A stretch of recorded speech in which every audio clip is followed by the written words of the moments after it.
काजीरंगा के आसपास का पर्यावरण संवेदनशील क्षेत्र 10 किलोमीटर से घटाकर 1 किलोमीटर करने की चर्चा है।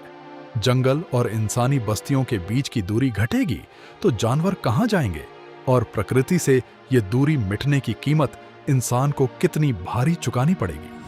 प्रतिदिन पृथ्वी से सदा के लिए 100 से 1000 प्रजातियां विलुप्त हो रही हैं।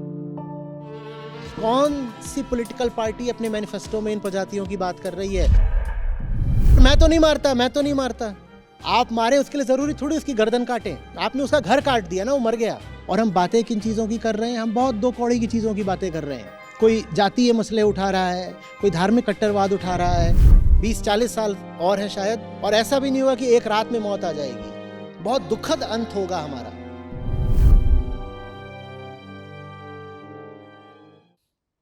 हम जो कुछ भी कर रहे हैं अब, वो किसी न किसी प्रजाति को मारकर ही कर रहे हैं। और ऐसा नहीं कि एक प्रजाति को मार रहे हैं। यह आंकड़ा मैंने आपसे कई बार कहा है, उम्मीद करता हूं आपको याद होगा। प्रतिदिन कितनी प्रजातियां हैं जो पृथ्वी से सदा के लिए विलुप्त हो रही हैं? 100 से 1000। प्रतिदिन पृथ्वी से सदा के लिए 100 से 1000 प्रजातियां विलुप्त हो रही हैं। कौन सी पॉलिटिकल पार्टी अपने मैनिफेस्टो में इन प्रजातियों की बात कर रही है? और जो नेचुरल रेट ऑफ एक्सटिंक्शन होता है, अभी जो रेट ऑफ एक्सटिंक्शन है उससे 10 गुना ज्यादा है।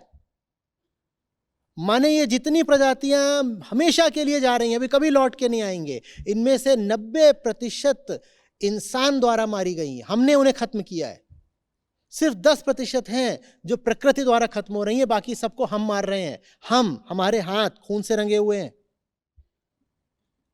आप कहेंगे पर मैं तो नहीं मारता। आप मारे उसके लिए जरूरी थोड़ी उसकी गर्दन काटें। आपने उसका घर काट दिया ना, वो मर गया। आपने उसका घर काट दिया, वो मर गया। घर क्यों काटा? नहीं, हमने कैसे काटा? क्योंकि आपको कोयले की खुदाई करनी है, आपको और चौड़ी सड़क बनानी है, आपको खेत काट के नए निकालने हैं, क्योंकि आबादी बढ़ रही है, आबादी को भोजन चाहिए, तो आपको खेत चाहिए। खेत कहां से आएगा? जंगल काटो, खेत के लिए जगह निकालो। ये आपने करा, सैकड़ों प्रजातियां अपने आप मर गई। इतने में वो एक्सटिंक्ट हो गई। वो जानवर नहीं मरा है, पूरी स्पीशीज समाप्त हो गई। और भी तरीके होते हैं। एक जगह पर आपने जंगल वगैरह काट दिए, वहां पर जो स्पीशीज रहती थी उनको भाग करके कहीं दूसरी जगह जाना पड़ा। वो जो दूसरी जगह चले गए, उस जगह पर जो जानवर थे उनको अनुभव ही नहीं था इन नई तरह की स्पीशीज का। तो इन नई स्पीशीज ने उस जगह पर जाकर के 70 स्पीशीज नष्ट कर दी। इनको कहते हैं इन्वेजिव एलियन स्पीशीज। अभी हाल ही में पढ़ रहा था इनके बारे में कि बायोडायवर्सिटी लॉस इस तरीके से भी हो रहा है। बात समझ में आ रही है? प्रकृति की अपनी एक व्यवस्था रही है, एक संतुलन रहा है। हमारी मूर्खता ने वो सब पूरी तरह बर्बाद कर दिया है। और मुझे लग रहा है ये सब बातें अब हम बहुत देर से कर रहे हैं। शायद ये बातें करके भी अब कुछ हो नहीं सकता। 20-40 साल और हैं शायद, और ऐसा भी नहीं हुआ कि एक रात में मौत आ जाएगी। बहुत दुखद अंत होगा हमारा। जैसे किसी को बहुत कोई गहरा और कष्टप्रद रोग लग गया हो और वो तड़प तड़प के कई सालों में मरे, ऐसे समाप्त होंगे हम। और हम होंगे तो होंगे, हम अपने साथ पूरी पृथ्वी की बाकी प्रजातियों को भी नष्ट करे दे रहे हैं। हम तो जाएंगे, उनको भी हम बर्बाद करके। ग्लोबल हेल्थ, हाँ, पैंडेमिक, अब उसका भी संबंध कुछ हद तक क्लाइमेट चेंज से ही है। क्योंकि जो चीज क्लाइमेट चेंज को बढ़ाती है, उसी से पैंडेमिक भी ज्यादा संभावित हो जाता है। उदाहरण के लिए डिफॉरेस्टेशन। आप जैसे जैसे जंगल काटते जाते हो, वैसे ही आप तमाम तरह के पैथोजेंस को जनता में रिलीज करते जाते हो। वो सारे वायरस वगैरह, जैसे कोरोना का ही था, नोवेल कोरोना वायरस जो था, वो जंगल में रहा करता था। वो आम जनता में कैसे पहुंच गया? क्योंकि आप घुस गए थे उसकी गुफा में। वो चमगादड़ों में रहा करता था, आप वहां पर घुस गए, और तो वहां से जाकर उसकी गुफा से चमगादड़ से उसको उठा लाए और वो पूरी दुनिया में फैल गया कोविड बन करके। वैसे ही अभी जब आप जंगलों को काटोगे, वहां से बहुत तरीके के पैथोजेंस रिलीज हो रहे हैं, उनका एक खास नाम होता है। क्या नाम होता है उनका? हाँ, तो होता ही है। जो जूनोटिक पैथोजेंस होते हैं उन्हें क्या बोलते हैं, पता करिएगा। जंगल से आएंगे, जंगल के अलावा एक और जगह जहां से वो आएंगे जो इतनी बड़ी बड़ी आइस शीट्स हैं, जो ग्लेशियर्स हैं हमारे, हिमनद, उनके नीचे एंशियंट वायरस जो हैं वो दबे हुए हैं। हाँ, डॉर्मेंट पड़े हुए हैं। अब जब वो ग्लेशियल शीट्स पिघलेंगी तो वो सब पॉपुलेशंस में रिलीज हो जाएंगे, और वो इतने पुराने हैं इस कारण हमारा उनसे कोई एक्सपोजर है नहीं, ना हमारी बॉडी को कोई मेमोरी बची है उनसे एक्सपोजर की।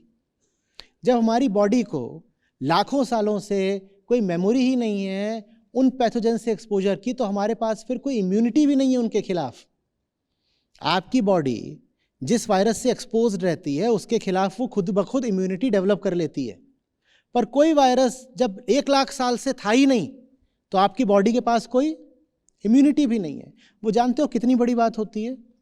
जब यूरोपियन लोग ऑस्ट्रेलिया पहुँचे, और ये काम ऑस्ट्रेलिया में भी हुआ, साउथ अमेरिका में भी हुआ, उनकी बहुत बड़ी एब ओरिजिनल आबादी बिना मारे मर गई। साउथ अमेरिका में जब यूरोपियंस पहुँचे और ऑस्ट्रेलिया में पहुँचे तो उनकी जो अपनी नेटिव एबोरिजिनल आबादी थी वो बहुत सारी बिना मारे मर गई, खुद ही मर गई। बताओ क्यों मर गई? हाँ, क्योंकि वो लोग वहाँ अपना रहा करते थे। वो ऑस्ट्रेलिया में रह रहे हैं, उन्हें दुनिया से कोई मतलब नहीं, हो साउथ अमेरिका में रह रहे हैं, दुनिया से कोई मतलब नहीं। ये लोग नए किस्म के वायरस लेके पहुंच गए थे, और वो जो लोग थे वहां रहने वाले ओरिजिनल्स, उनके पास इन वायरस के खिलाफ कोई नेचुरल इम्यूनिटी थी ही नहीं, वो सब मर गए। अब वो वायरस इन गोरे लोगों को कोई नुकसान नहीं पहुंचा रहा था। स्पेन के लोग पहुंचे थे दक्षिण अमेरिका, क्योंकि इनके पास क्या थी? नेचुरल इम्यूनिटी थी। वो जो वहां रहते थे वो सब मर गए। वैसे ही जब और वो इतना अकस्मात होता है ना पूरा मरना, कि ज़्यादा समय भी नहीं लगता। 2-4 साल के अंदर पूरी आबादियां ऐसे साफ हो जाती हैं, पूरी आबादियां ऐसे साफ हो जाती हैं, जितना कि आप तलवार से मार के, न्यूक्लियर अटैक करके, आग लगा के किसी तरीके से आप नहीं मार सकते। उससे ज़्यादा तेज़ी से गांव के गांव, शहर के शहर, पूरा एक देश के देश साफ हो जाते हैं। जब प्लेग फैला था, वो जो ब्लैक प्लेग का समय था, यूरोप के कुछ देशों की आबादी 30 से 40% कम हो गई थी। आप दुनिया की आबादी का अगर आप कर्व देखेंगे तो दुनिया की आबादी ऐसे ऐसे धीरे धीरे बढ़ती रही है, और अचानक आप उस समय पर, प्लेग के समय पर, एक डिप पाएंगे, इतना बड़ा डिप। जबकि वो ब्लैक प्लेग के समय में न चीन में फैला था, न भारत में फैला था, जो घनी आबादी वाले देश हैं, यूरोप में हुआ था। और तब भी दुनिया की आबादी ऐसे गिर गई थी क्योंकि कुल यूरोप की ही बहुत बड़ी आबादी साफ कर दी थी उसने। ये सब निकल करके आने वाले हैं। और अगर इसकी बात हमारे जनतंत्र में कोई नेता नहीं कर रहा, कोई दल नहीं कर रहा, और हम बातें किन चीज़ों की कर रहे हैं? हम बहुत 2 कौड़ी की चीज़ों की बातें कर रहे हैं। कोई जातीय मसले उठा रहा है, कोई धार्मिक कट्टरवाद उठा रहा है, कोई इधर उधर की और छोटी मोटी बातें ले आया है, जो हो सकता है थोड़े बहुत महत्व की हों, पर जिनका कोई मैक्रो महत्व नहीं है। इन मुद्दों के सामने उन चीज़ों का कोई महत्व नहीं है। फूड सिक्योरिटी बहुत बड़ा मुद्दा है, और इसका भी जो संबंध है वो क्लाइमेट चेंज से है। हम सोच रहे हैं, क्योंकि अब हम में से ज़्यादातर लोगों का मिट्टी से कोई संबंध नहीं रहा है, खेतों से कोई संबंध नहीं है, तो हम ये सोचते हैं कि साहब खाना तो बाजार से खरीदने की चीज़ है, मिल जाएगी। भाई साहब, फसलें एक नियत तापमान पर उगती हैं, और उन्हें खास तरीके की स्थितियां चाहिए, धूप की, बारिश की, नमी की, और अगर वो स्थितियां बदल गई तो फसलें भी नहीं उगेंगी। क्लाइमेट चेंज का मतलब होता है कि भूखे मरने वाले हैं सब, और सब नहीं भूखे मरेंगे। कुछ तो उगेगा ना, जो उगेगा उसको महंगे दामों पर कौन खरीद लेंगे? अमीर। मरेगा कौन? जो अमीर है वो तो महंगे दामों पर पानी भी खरीद लेगा। पानी की एक बोतल 1000 रुपए की भी हो जाए तो इस वक्त भारत में करोड़ों लोग हैं जो 1,000 रुपए की 1 लीटर की पानी की बोतल मजे में खरीदेंगे। करोड़ों लोग हैं इस वक्त भारत में ऐसे, लेकिन आबादी 150 करोड़ की है साहब। 140 करोड़ तो प्यास से मरेंगे, 1 करोड़ ऐसे होंगे जो कहेंगे हाँ खरीद सकते हैं। और बिल्कुल यही अनुपात है 1 और 140 का। आप दिल्ली में सेब उगा सकते हो क्या? उगा सकते हो? क्यों नहीं उगा सकते? क्यों नहीं उगा सकते? जिस वजह से आप दिल्ली में सेब नहीं उगा सकते, क्या आप जानते हो कि उसी वजह से हिमाचल में और कश्मीर में सेब की फसल की इस साल भारी हानि हुई है? आप में से कोई है जो सेब के व्यापार से कुछ रिश्ता रखता हो? कोई नहीं। इस साल सेब की जो पूरी फसल है हिमाचल में और कश्मीर में, वो ठीक उसी वजह से खराब हुई है जिस वजह से दिल्ली में सेब नहीं हो सकता। वो वजह क्या होती है? तापमान।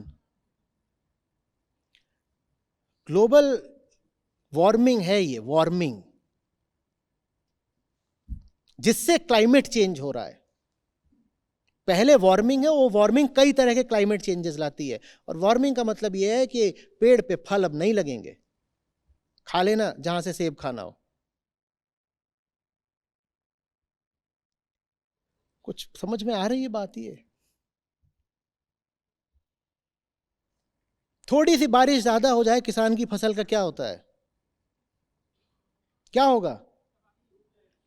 और ग्लोबल वार्मिंग का यह मतलब होता है कि ज्यादा पानी अब भाप बन के पहुंचेगा आसमान में, क्योंकि गर्मी ज्यादा है। और ये जो H2O होता है, वाटर वेपर, ये अपने आप में एक ग्रीन हाउस गैस है। तो जब गर्मी ज्यादा होगी और पानी भाप ज्यादा बनेगा तो गर्मी और बढ़ेगी। जो काम कार्बन डाइऑक्साइड करती है और मीथेन करती है, वही काम वाटर वेपर भी करता है, वही काम N2O भी करता है। ये सब ग्रीन हाउस गैसेस हैं। सबसे जबरदस्त ग्रीन हाउस गैस मीथेन होती है। और जब वहां पर पहुंचेगा पानी तो क्या होगा? अतिवृष्टि, ज्यादा बारिश होगी, क्योंकि एटमॉस्फेयर में एनर्जी बढ़ गई है। वो एनर्जी जो वापस चली जानी चाहिए थी, सूरज से एनर्जी आती है, एनर्जी तो सूरज से यानी अभी भी, पर आमतौर पर सूरज से आती है एनर्जी और वापस चली जाती है। लेकिन कार्बन डाइऑक्साइड वगैरह जो ग्रीन हाउस गैसेस होती हैं, वो एनर्जी को वापस नहीं जाने देते, वो एनर्जी को ट्रैप कर लेते हैं। इसको कहते हैं ग्रीन हाउस इफेक्ट। ये बिल्कुल वैसा ही है जैसा आप जब धूप में गाड़ी खड़ी कर देते हो और फिर खोलते हो तो अंदर कैसा रहता है। अभी गर्मी आ रही है, धूप में गाड़ी खड़ी है और आप कहीं मैं अंदर घुस जाऊंगा अचानक से, तो क्या होगा? जितनी तेजी से घुसोगे उससे दूनी तेजी से वापस आओगे। यही होता है ना, वो ग्रीन हाउस इफेक्ट कहलाता है।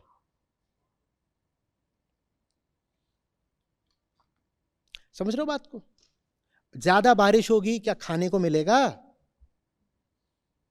लेकिन हमें नहीं समझ में आ रही बात। हम जाति, धर्म और नोट और शराब की एक बोतल के आधार पर वोट दे देते हैं, या इस आधार पर दे देते हैं कि फ्री की चीजें कौन सा दल बांट रहा है उसको वोट दे दो। हम नहीं पूछते कि साहब फूड सिक्योरिटी के लिए आपके मैनिफेस्टो में कुछ है क्या? हमें लगता है ये कैसी बात है, ये कोई पूछने की बात है? यही पूछने की बात है। वाटर स्केर्सिटी, हमें लगता है ये तो ऐसे ही कोई थोड़ा कोई सोशल साइंटिस्ट होगा या कोई वैज्ञानिक होगा या कोई एक्टिविस्ट होगा, तो वो लोग यूं ही ऐसी बातें उछाल देते हैं कि वाटर स्केर्सिटी। अरे वाटर स्केर्सिटी कैसे हो जाएगी? बिल्कुल हो जाएगी। आपको जितना फ्रेश वाटर चाहिए उतना इस पृथ्वी पर अभी भी नहीं है। बहुत सारा तो फ्रेश वाटर बनाना पड़ता है, जनरेट करना पड़ता है प्लांट्स में। और अगर फ्रेश वाटर उतना है भी तो उसका डिस्ट्रीब्यूशन पॉपुलेशन के सब एरियाज में इक्वल नहीं है। कहीं पर ज्यादा है, कहीं पर कम है। और जैसे जैसे आबादी बढ़ रही है वैसे वैसे फ्रेश वाटर रिसोर्सेस पर दबाव बहुत तेजी से बढ़ रहा है। आप में से कितने लोगों ने अनुभव करा है कि पहले जो आप बोरिंग करते थे फ्रेश वाटर के लिए, तो इतने फीट पर पानी आ जाता था और अब उससे दूने फीट पर पानी आता है। इसको बोलते हैं वाटर टेबल का डिप्लीशन। पीने को पानी के लिए त्राहिमाम होने वाला है, लेकिन हम इन मुद्दों की बात ही नहीं कर रहे।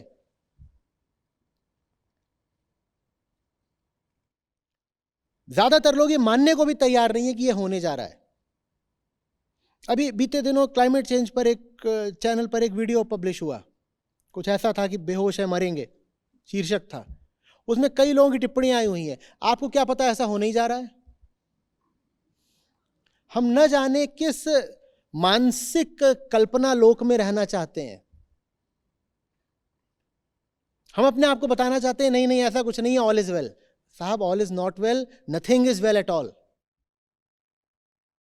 आपको खुशी होगी इस नाते जो हमारी अपनी ऐप है जिसमें हमारे गीता और बाकी सब कार्यक्रम चलते हैं, यहाँ पर बुद्ध हैं, गीता है, उपनिषद हैं, अष्टावक्र हैं। ये मुझे मिले, मेरी ज़िंदगी बदली, ये तुम्हें मिलेंगे, तुम्हारी ज़िंदगी भी बदलेगी। सच पूछिए तो मतलब लाखों नहीं तो कम से कम हज़ारों ज़िंदगियाँ तो हैं जो बिल्कुल बदली हैं।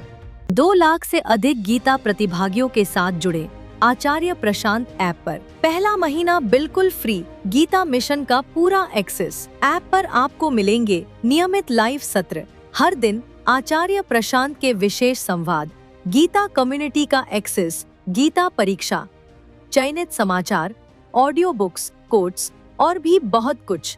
गूगल प्ले स्टोर या एप्पल ऐप स्टोर पर आचार्य प्रशांत सर्च करें और अभी डाउनलोड करें।